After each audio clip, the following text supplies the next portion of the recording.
Okay. Hi guys, welcome back to another episode of Tortilla Talks. Today I have my sister with me. You guys met her last week. But this week I also have my beautiful mother. And today we're going to talk a little bit about kind of family, but also how being from a Hispanic family ourselves, how we learned about mental health, when we learned about it, and the struggles of dealing with it, with mental illnesses, when it's not something that's talked a lot about at home. So I want to ask both of you guys a question just to start off, and it's when did you learn what having a mental illness was? Not like you had one or something like that, but just the first time you heard about it. When was that? You go first. Okay.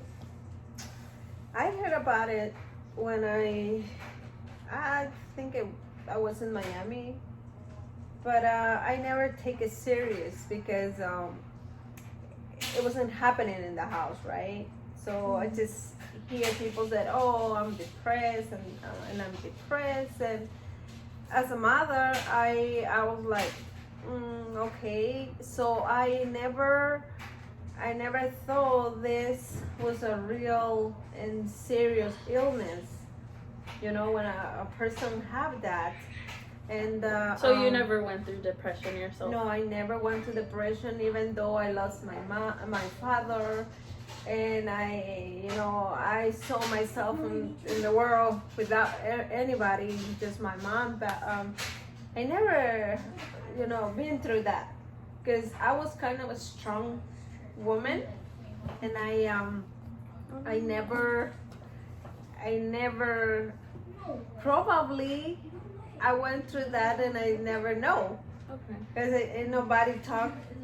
nobody talks about that when I was a little girl. Right. I have a nice life with my mother and father, my brothers and sisters, so I never suffer like big things until he passed away. But when I start hearing about that in Miami when we was there, remember when you guys was little, and I don't know, Jasmine used to tell me like, I am depressed, but as a mother, and sometimes we don't take that serious, we don't pay attention on the kids, because I'm not suffering, so I don't know what is she suffering, and I'm like, whatever, you just want to call my attention, not like this is something like real. So, but the time passed, and then when we came here to California, I remember we used to like fight a lot because you guys was like kind of a little crazy, behaving really bad, and I was trying to understand your behavior, and I was trying to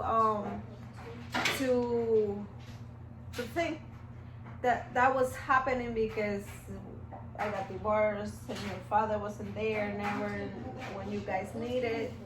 So but I was working, and I was like trying to think how to fix this, but I never thought it was kind of a serious until I saw Jennifer having crisis, crying, and I started like getting a little like worried, and I'm like, this is serious.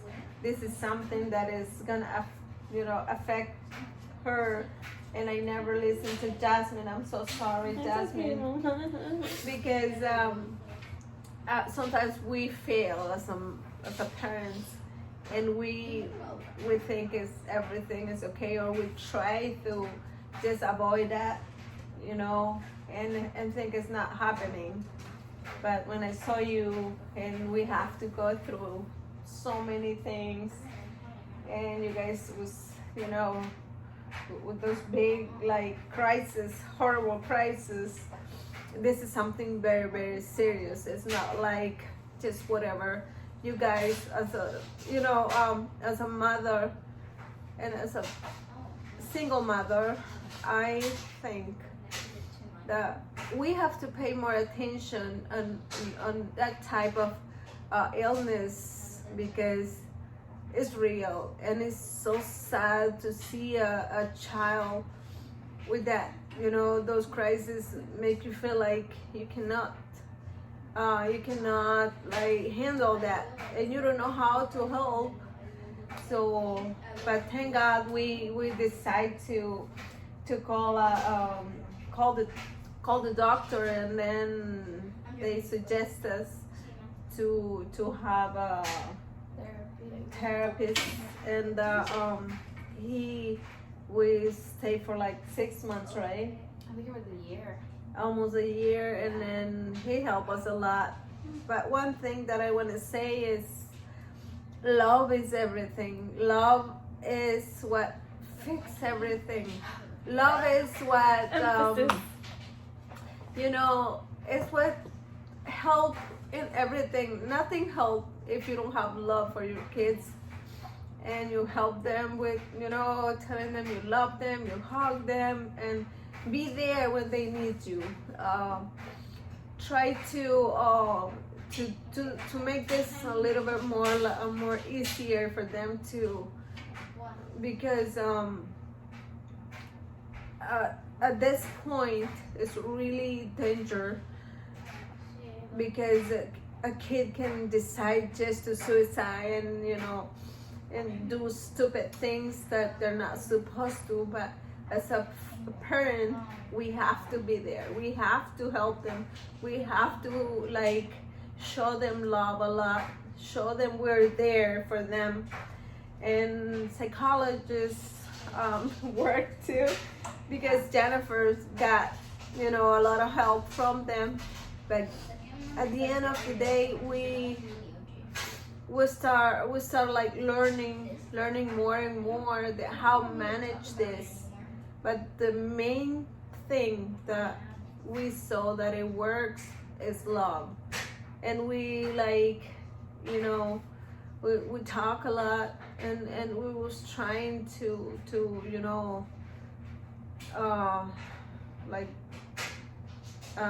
what I can say, trying to figure it out how to make this goes more like more easy, yeah, because it's hard, and it's so sad to see and realize that you have a kid going through that. It's not easy. It's not. Definitely, it's something like we need to talk. We need to pay attention. Symptoms of there is so many, right? But bad behavior is I think for me is the main thing that you have to like look and say, oh, something is wrong in here. I have to see what's going on in here. We need to like talk, and you have to like try to be nicely with your kids, not to like try to fix that, because it's hard. It's not easy to fix. But when you think about God is the one who give you the strength to help your kids. Yeah. So like I said, be there all the time for your kids. Help them. Never think that whatever they said or whatever they are doing is because they just want to call your attention. It's because something is happening, and he's trying to tell you what is happening. But we have like too many things going on in life. We work, we take care of them, and so this time is tough, and so many all that mix make you like not a little bit ignorant yes, to it. a little, yeah, that's the word, a little bit ignorant, and you just like want to think that everything's okay. that everything is okay, but it's not. Like, yeah. What was the question again? When was the first time you like heard about mental illness? Like, when did you think? Like, when was that spoken to you for the first time? Not like, Honestly, I can't really remember the first time I heard the term mental illness. I just kind of remember like when you started getting it, or maybe it was when you went to the therapist. Because I always knew that I was like depressed, but I never was like my mental health or I have a mental, like illness. I never classified it as that. And like what my mom said is like such a good example, because like growing up, she like may have been depressed, but she never knew. But it was because they like, I feel like in other countries, it's not really like taught like that, like it's not something that people bring up and want to talk about. I feel like in other countries, we just kind of, or they just kind of like learned how to just keep their mouths closed no matter what's going on at home. Yes. But yeah, I think it was when you started going to therapy. Yeah, I think for myself, I think I've always just been a bit more aware about that stuff. And I think the first time I actually heard the term or about it was in middle school, like early middle school, like 7th grade, like beginning 7th grade, when I started going into regular public school again. I was homeschooled for 5th grade and 6th grade, and so I went back to regular school in 7th grade. And I had a friend, you guys remember Kayla? Not from Miami, but from here. She was a friend that I had. Yeah. And it was her, and I think, yeah, she was like, we were just talking about it. It was like out of nowhere. And we were just talking about it. But it was something that I was like, wow, like that's so true, because I do feel sad, like a lot, and I do feel lonely, and I don't understand why, and I don't understand how, because I did go through a lot as a little girl. We all did. Yeah.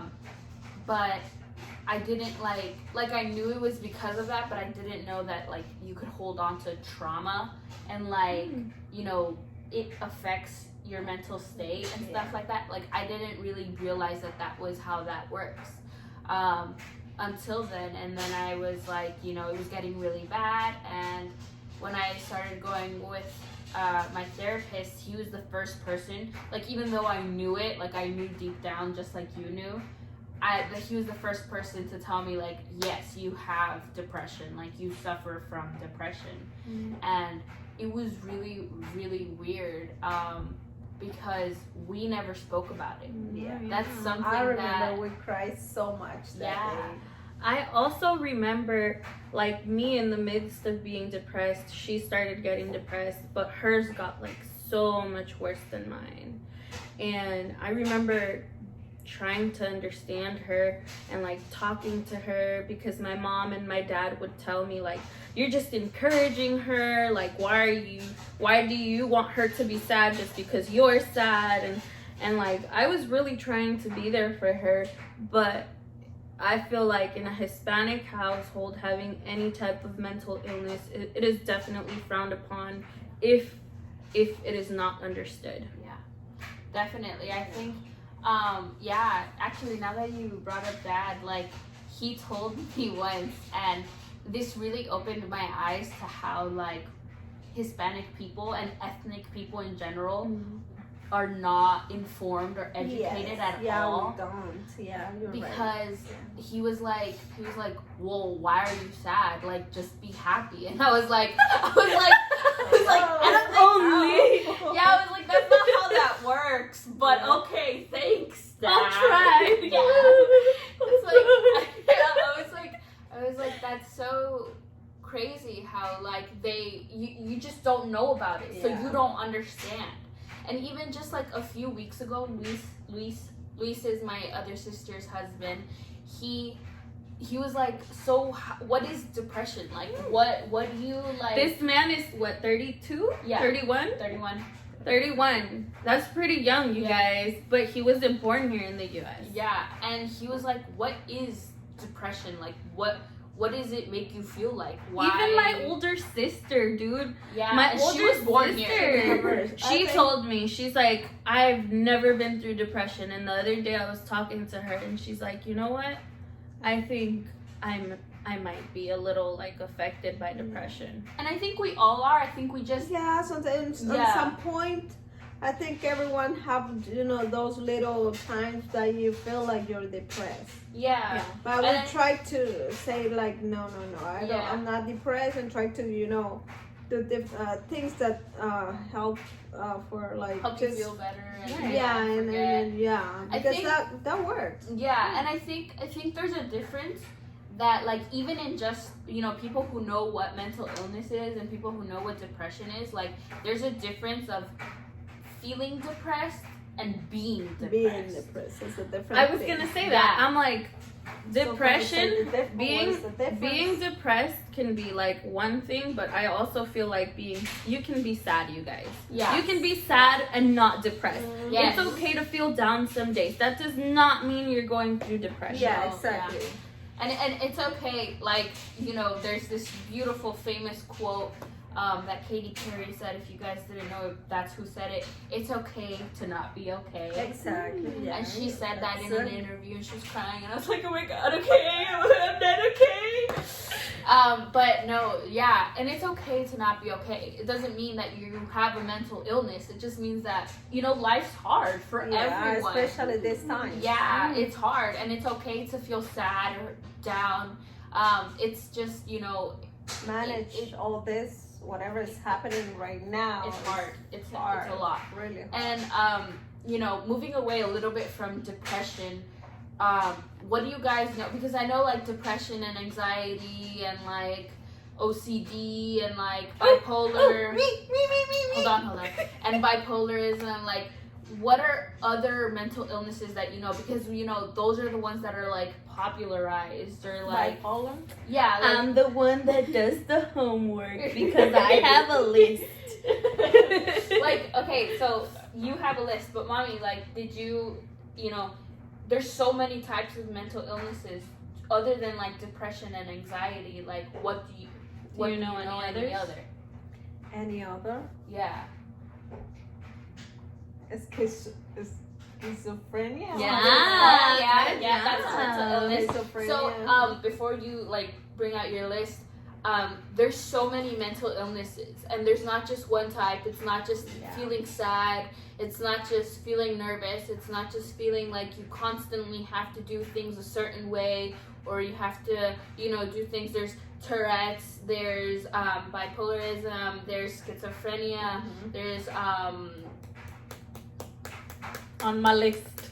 There's OCD. I think I said that. There's so many types of mental illnesses. Like, it's not just about how you're feeling, because it's not just like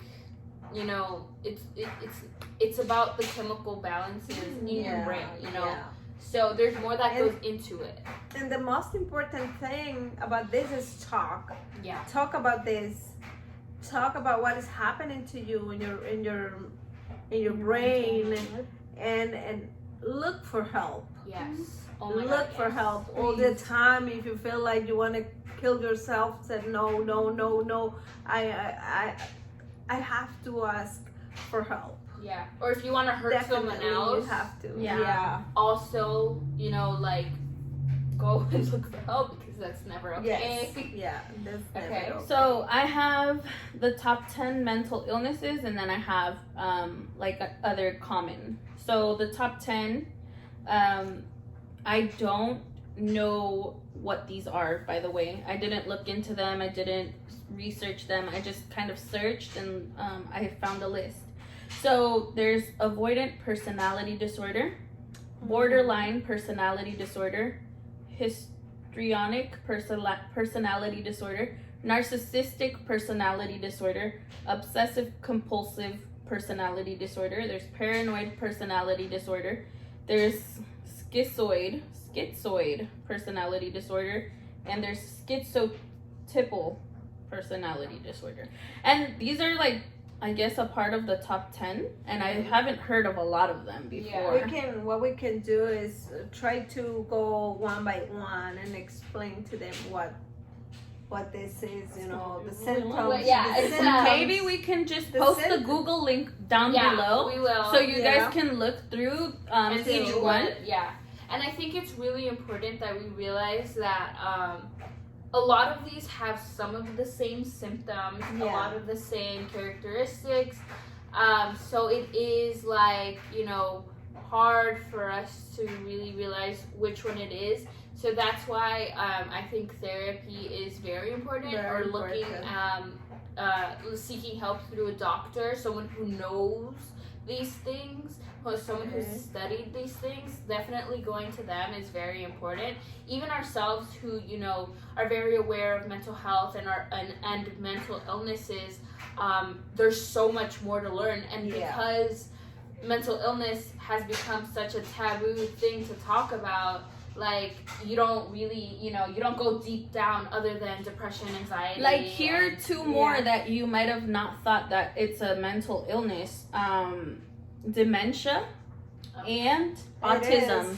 It is. And so there's so much more to the brain that we have to understand, you know, because definitely mental illness, like Jenny said, is not just depression, anxiety. There's so much more. I think that the most common that everyone gets is anxiety and depression. Those are the two most common.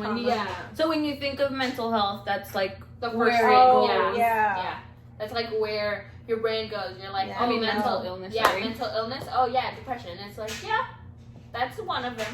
But there's so many more. And I think, as you know, especially in like maybe, and I don't want to make this a race thing, but it is,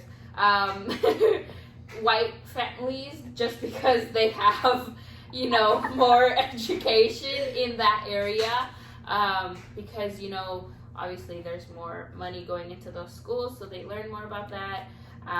More funding for healthcare. Yes, so, you know, they learn about these things, and maybe they know a little bit more, but in Hispanic families, in ethnic families, we don't get to learn as much. We learn by experience.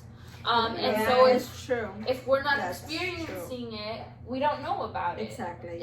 It's like that for anything. And nobody tell, like, hey, you have this. Yeah. You have that. No. Mom, let me ask you a question. It out.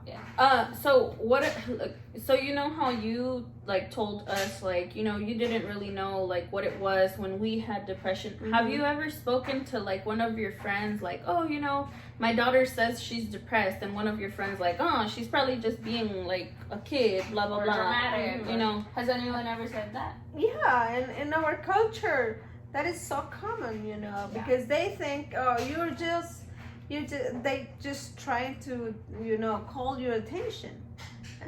It's what they think. Yeah. All of us think, you know. Right. Yeah. And it's wrong. It's wrong because if we like get more like information, more education about it, we can save lives. Oh my God. Definitely.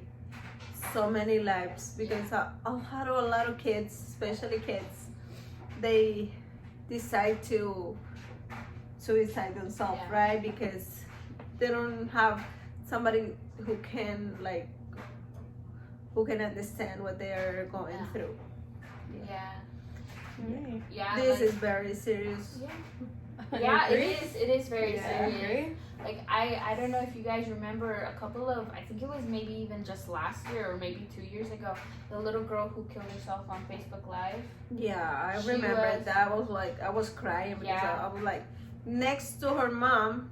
she was at the corner of the house. There was a tree there. And that's where When her mom was in the kitchen, she was suicide and on the tree. on the tree. And you know, it's really sad. sad because it's like little kids too. Like it doesn't just affect teens, you guys. Yeah. There's 8-year-olds. There's oh my god, I have an Remember 8-year-old. the one who went to the train station and the train killed him because he just decided to Kill himself. You Kill guys himself. have to remind yourselves that there's like a lot of people going through it. That's why I love Jennifer's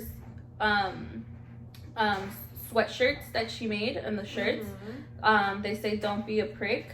I love the message behind that, you guys. We love to emphasize the word love here because it's so important. Please love others. Please remind yourselves to treat others the way that you want to be treated. Yeah. Honestly, yeah. Because with lack of knowledge, you don't know how to handle things. Right. But if you're going through something and someone treats you with love and respect, even if you don't know how to handle everything that you're going through, you feel like, you know what, like this person just made me get stronger. Yeah. Just made me feel like another day is worth it, you know? Yeah. So even if we aren't able to educate the world, if we treat people with love, with respect, it becomes a much kinder world. It becomes a much kinder world, a much more loving world, a world where people actually want to be alive, you know? Yeah. And where people who need help get help. Right? Yeah, because all of us have a purpose. Yeah. All of us have a purpose. God put us here for a purpose. Yeah.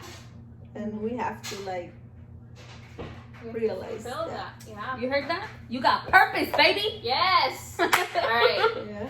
Thank you guys for joining us this week. I know we Sorry took a it's little so long. long. Yeah, we took a little long, but it's such an important thing that we talk about these things and never cut it short because these conversations are hard and there's so much more to be said. Yeah, and no one wants to talk about this. Yeah, no one wants to talk about it, Yeah. but we need to.